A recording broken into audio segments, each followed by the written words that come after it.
Joining us now is Elaine Parker, our good friend. Elaine is the Chief Communications Officer for the Job Creators Network and TaxCuts.com, the best messaging in the whole tax cut debate. Elaine, you got some new information to share with us. It's pretty compelling. That's why I love having you on, because you're like the queen of new information. Thanks, John. Thanks for having me this morning. Yes, we issued our weekly pulse that the Job Creators Network does in partnership with ScottRasmussen.com. And your listeners can find the full poll on our website at jobcreatorsnetworkfoundation.org. But let me get right to the big headline, and that is that most Americans are going to do half or more of their holiday shopping online. And that has pretty profound implications on our economy. I mean, you're just seeing more and more how technology is changing our economy. Holiday shopping used to be such, an incredible tradition, and now we're seeing that tradition just morph into different things. Instead of rushing to the mall, we're seeing millions of Americans who are going to stay home and click, click, click. Almost 50% are going to, 40% of Americans say they're going to do most of their holiday shopping online. I mean, this is a stunning number, right? Stunning. I mean, remember when we first had the .com boom, and then we had the .com, 5 or 6, 7%. It's up to nearly 40%. Now, I'm going to tell you, Elaine, Ann does all the shopping anyway. The only gift that I buy is for her, and I could never figure out what to get her online, so I'm going to go to a store and buy stuff at stores. But she does all of her shopping now online. I mean, I don't go and buy anything. I mean, everything is online. And as you say, this is an eye-popping stat. But tell me what this means for small business growth. It's hard to say. It certainly could have implications for traditional brick-and-mortar businesses that rely on foot traffic. It may not be good, but a lot of small businesses, you're seeing their footprint get bigger and bigger online, and it allows a lot of opportunity for small retailers to reach markets through the internet that they previously couldn't because, they were within one community. And so now they can reach other states, other countries for that matter, right, just by being online. So there's a lot of possibilities to look at. We just don't know. And frankly, you're lucky that you have somebody else to do the shopping for you, because the hardest part is thinking of what to buy people. I could never figure that out. I mean, we kind of decide what we're going to buy the children, right? Well, I've got one at home and two are adults. And even the adults, she just tells me what she's getting. I don't know how she figures it out. I guess she asks my daughter what to buy her brother. They're both older. And I guess she figures it out. I have no idea.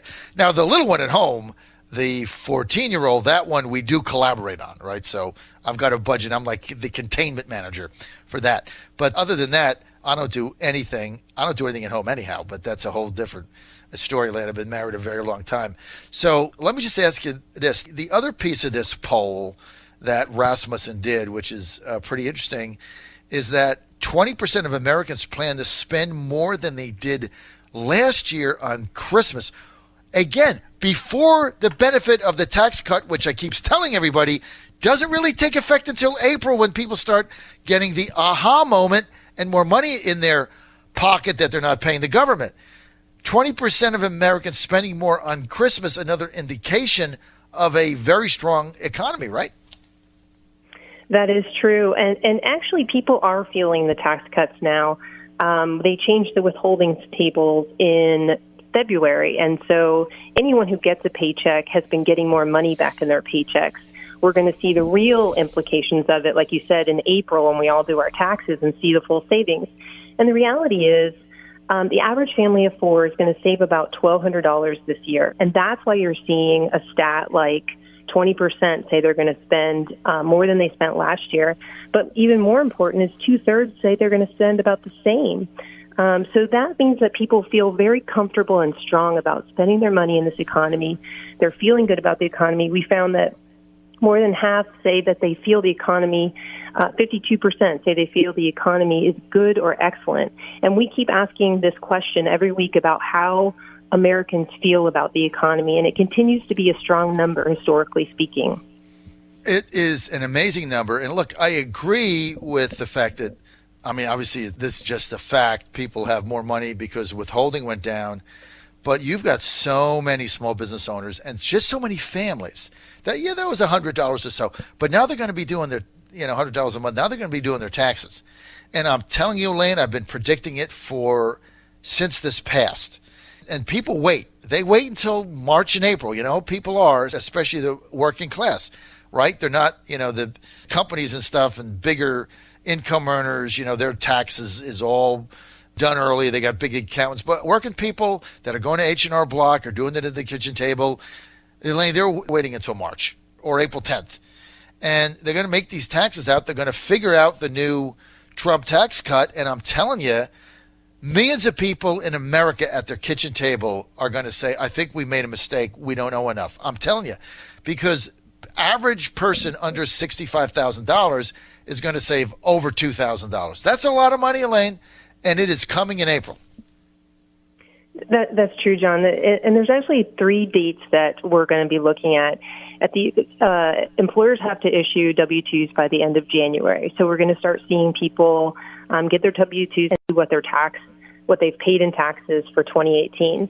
On March 15th, small business owners will file their first quarterly taxes, and small business owners will see exactly what their savings were for 2018.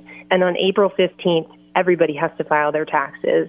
So the entire country will understand exactly how this tax bill has benefited them, whether you're an individual or a small business. We know that people are benefiting from it, and we're seeing it in the holiday shopping now, and and that's a good thing. So these are the dates that we're looking at, and we're looking forward to taking a look at that data. It's going to be very interesting. We're chatting with Elaine Parker. She is Chief Communications Officer for the Job Creators Network and their website, which is the best messaging done on the tax cut in the 2018 midterms, taxcutswork.com. I mean, why couldn't Paul Ryan come up with that, right? Taxcutswork.com. Instead, Paul Ryan came up with, what was it, Elaine? A better way to cut your grass or something? Unbelievable. One of the other stats in here I want to talk about is, okay, get this. So according to the Rasmussen survey, 68%, that's almost 7 out of 10 people, 68% of Americans also think it's important to buy American for the holidays. Buy American, right? Remember the old Made in America campaign? People now starting to feel, I need to buy something. I need to buy it when it's made in America to bring manufacturing jobs back. Elaine, what did you make of that? I mean, I think it's fantastic. And it also, people are also remembering to buy at small businesses within their communities. We also surveyed just to find out how many people are going to buy gift cards as gifts this year. And nearly a third say they're going to use them for at least half the presents that they give. And if you're like me and you have teenagers in your life, like I said, the biggest challenge is figuring out what to buy them. So it takes all the pressure away just to buy those gift cards. But 42% of those people say that they're going to buy gift cards from small businesses. And that's fantastic. From small businesses, and that's really the driver here is small businesses. And the final, I've only got a minute, Elaine, but the final thing of your poll that really made me laugh, although I've got to buy only for one person, all right? So here's the final piece of your poll. You say the one thing that technology hasn't changed are the last minute shoppers. No matter how Americans do their shopping, online or brick and mortar, we're very glad they're thinking about small businesses, but there is a percentage of people, how much is it? 18% that haven't bought anything yet. And I, Elaine, am in that 18%. That is so true. I think those people find that it's just a game for them. They love the challenge of getting out there 1 or 2 days before Christmas and saying, I did it all in 24 hours, or I did it all in 3 days. I couldn't do it myself, but hats off to those people. All right, I got to go. I only have to buy a gift for one person, and I'm part of that 18%.